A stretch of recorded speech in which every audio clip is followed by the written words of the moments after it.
Sa totoo lang guys, muntik na ako mabulag. Muntik na ako mabulag. Alam mo kung bakit? Yung mata ko ay inatake gamit ang tubo ng tubig papunta sa bahay. Nilagyan ng poison ang tubig. Nung na-discover ko na may poison dahil iba ang pakiramdam ko sa mata ko, nahihilo ako, yung lalamunan ko, iba ang tunog, parang tunog ng robot, at ang aking mata ay muntik na akong mabulag. Inatake nila ako using poison. They cannot kill me because I didn't trust food, yeah. Except that I made it self. Ang soy sauce, mga ingredients sa bahay na nakastock, nilagyan ng mga poison. Nalaman ko, pinangtapon ko lahat. You need to spend more another money. Yeah. At ang gusto nilang gawin ay walang-wala ka. Yung kawawang-kawawa ka, yung wala kang pera, wala kang matatakbuhan dahil wala kang kamag-anak sa pisting yawa na di ko lila, na di rokoko, na di rokoko, yun. Yun guys, alam mo kung ano nangyari? Hanggang ngayon guys, hindi sila makamove on. Bakit? Ay Diyos ko, lumayas na ako lahat-lahat sa country nila, hindi pa rin sila makamove on dahil hindi pa rin nila ako napapatay gamit ang black magic. Kawawa naman kayo. Nahihirapan kayong patayin ako. Bakit hindi kayo lumaban ng in legal way, patas? Magpatulpo na lang kayo kung malaki ang problema nyo sa akin. Alam mo sa hating gabi, ang ingay-ingay nyo sa tenga ko. Para kayong para kayong nabulati ng pensyon. Yung pensyon Denmark hindi pa nagpapadala sa akin hanggang ngayon. 17 days na ngayon, hanggang ngayon wala pa rin, nakanganga pa rin. Ang promises nila in 17 days. Darating na ang pera, sa totoo lang. 4 days lang nakakarating na ang pera, bank to bank eh. Hanggang ngayon nakanganga pa rin, nakanganga. Alam mo Denmark, Anises, tatawag ako. Maglo-load ako. Tatawagan ko ang pension Denmark. Bakit? Marami akong katanungan. Marami akong katanungan na hanggang ngayon, nagbibingi-bingian pa rin kayo. Alam mo, sa totoo lang, hindi ko na kayo kailangan tawagan eh. Bakit? Allergy na ako pag-usapan or marinig pa ang mga tao sa country nyo. Pero dahil KSP kayo, alam mo kung sino ang patawagin ko ng patawagin, si Mons. Hanggang sa magsawa kayo. At hintayin nyo lang kapag hindi pa kayo kumikilos. Promise. Lahat ng baho nyo kung paano nyo ako ipaligpit sa country nyo, iyayaw-yaw ko lahat. Muntik na ako mamatay sa country nyo. Buti na lang healer ako. Pero tong dalawang matang ito, bakit tumalabo? Dahil sa kademonyuhan nyo. Dahil sa kademonyuhan nyo, Denmark, pati tubig sa country nyo, may poison. Bakit? Utak poison kasi kayo. Sa totoo lang, napakayabang nyo. Ang yabang-yabang nyo. Malayo na ako sa country nyo, hindi nyo pa rin ako tinitigilan kakaputakte ng putakte. Akala ko, nag-iingay na kayo ng pensyon sa tenga ko. Akala ko yung pensyon ko nandyan na. My God, Denmark, pensyon Denmark.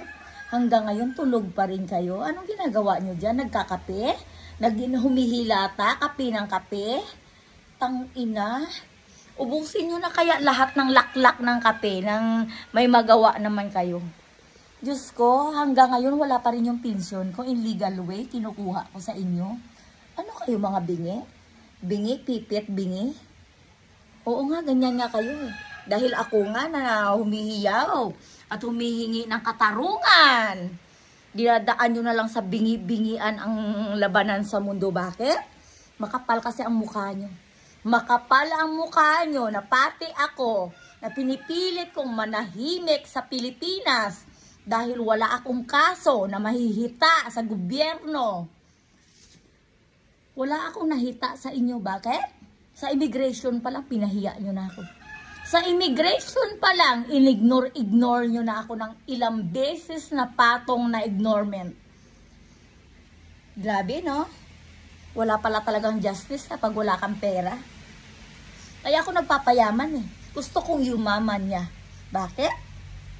Baka sakali magkaroon ng justice kapag mayroon kang pang under the under the machine, money machine. Grabe, no? Grabe. Grabe ang naranasan ko sa immigration. Pinagtulak-tulakan ako at ang ending ay tumawa. Ngayon lang daw ako, guys, nagreklamo. Sir, hindi nyo ba alam, nanay ako? Hindi ako tangang tatay na kagaya mo.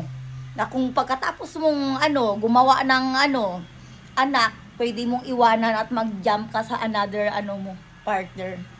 Nanay ako na kailangan kong alagaan ang anak ko kahit na hudas ang naranasan ko. Ngayon, sir, nalalaman nyo na ba kung ano ang katotohanan sa likod ng kadimunyuhan ng Denmark? Muntik na ako na matay sa country niyan pero wala pa rin kayong ginawa. Gusto kong ipa-hold ang mga tao galing sa Denmark dahil lahat ng diskriminasyon nahita ko na. Pero wala pala talagang katarungan, Wala pala talaga akong makatatakbuhan. Wala akong matatakbuhan o hingian ng tulong. Pati nga ang pagtungtong ko sa airport, nire-report na kung saan ako. Pero kung na-disgrasya ako sa airport, promise. Lahat ng mga bantugan dyan, promise. Lagot kayo sa tiyahin ko. Grabe, no? Grabe ang ginagawa nyo sa akin, Grabe, nandito na ako sa Pilipinas, hindi pa rin kayo matahimik. Gusto nyo na kahit nasa Pilipinas ako, disaster pa rin ang buhay ko. Excuse me? Ako magpapadisaster sa buhay? Ha ha ha. Ha ha ha ha ha. Pinipilit ko mag-move on. Pinipilit kong kalimutan ang mga demonyong tao sa Europe. Pero aasahan nyo, ang kademonyuhan nyo, may ganti rin. Hindi man ako ibang tao, promise. At saka siya nga pala, Denmark, ilan na ba ang nabiktima nyo? Sana hindi lang ako ang magreklamo. Sana isa sa kamag-anak nyo, kung paano nyo ako tinatawa-tawanan na ngayon lang nagreklamo, sir. If you don't mind, I'm a mom. Yeah. And my daughter is too young to live in Denmark alone. Now, sir, do you understand why I need to close my mouth in how many years? Sindikato yung country na yan. Hanggat kaya nilang bayaran ang justice, gagawin nila ang lahat to keep more secret. Lahat ng sikreto na gusto nilang gawin, ginagawa nila. Para sa ikababango ng kanilang mga puwet na amoy iget. Ngayon, alam mo na, sir? Iniwanan ko na yung anak ko, sir, kahit masakit sa dibdib. Dahil 14 years old na, magpi-15 years old na ngayon. Pero yan ay binibaby ko yan. Kahit kailan, hindi ko pinaluto yan mag-isa nang wala ang aking dalawang mata. Ultimong hotcake nyan, nalulutuin. Kailangan naka-guide pa rin na ako. Alam mo, yung anak ko ngayon, naging na lang siya. Naging na lang siya na tao na kinakaya niya na lang ang sarili niya. Bakit? Malayo ang mama niya. Malayo ang kanyang mama. Dahil sinisipa at pinipilit siya kung sipain. Nandito na ako sa pamamahay ko. Denmark, pwede ba Denmark? Kung hindi kayo makamove on, just move away. Yeah, and I hope that you can have a peace of mind, okay? Bye.